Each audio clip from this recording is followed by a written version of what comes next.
Alright, Chip, this is a swing analysis of what we were working on yesterday. I know we had some struggles, but wanted to kind of send you videos so you can see the difference between the good and the bad shots. On the left is when we had our feet together.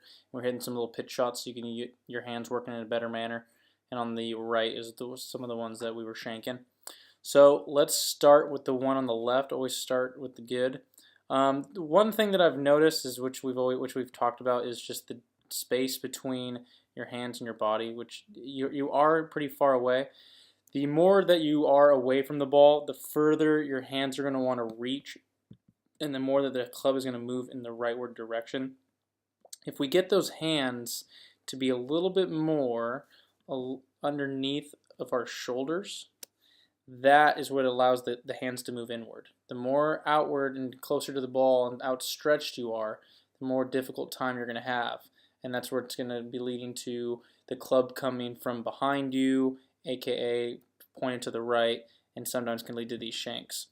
So let's take a look here at the good one. So as we take the club back, feet together, everything's fine here. And as we come in, now let's look right here. Let me just grab a different color. So there's your club head as you come in. And obviously as you hit the ball, let's go back. We know you hit it pretty good right there. See the ball take off, and we have the club exiting and continuing. So you can see that your club was moving from inside, kind of turning in like a door as we talked about, kind of going around in this fashion. If we go over here to the right video, one that you shanked, we take the club back. As you come down, you see that club come under. You look at those hands go out there. As we get in here, there's your club there. There's your club into the ball.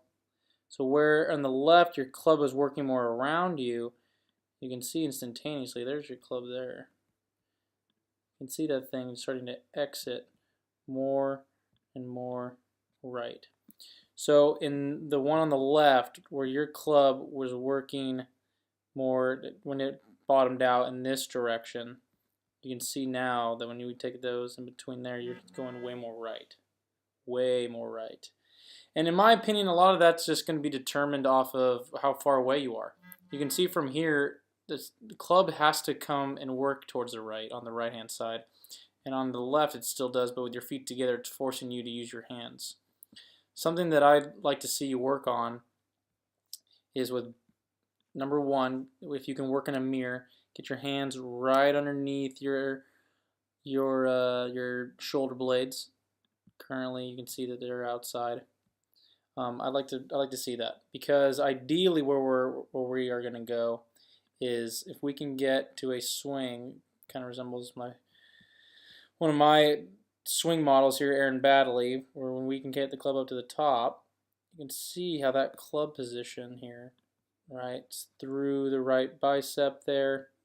Club's pretty flat, or when we get you up to mid bicep, see that club gets a little vertical.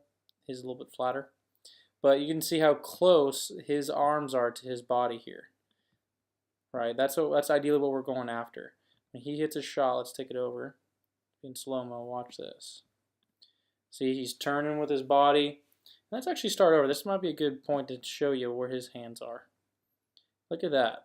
So compared to you, let's look at you on the left here. This is when you hit good.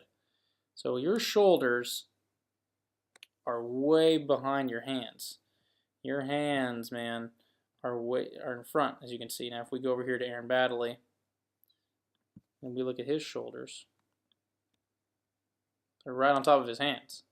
If anything, his hands, I would say, are a little bit more behind his shoulders.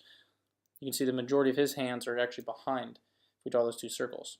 And what that allows him to do is, guess what? That's going to force him to do a couple things. Now, when he takes the club away, he obviously has a lot more bodied swing, which is what we're working on, what you've seen success on.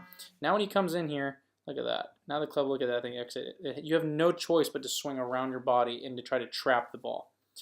My biggest takeaway for you, Chip, is I'd love to see you get your hands, looking back over here on the left, I mean, I'd like to see you move your hands in. The way you get that in is you got to move your butt, and you got to scoot your whole body closer to the ball. You have to get closer.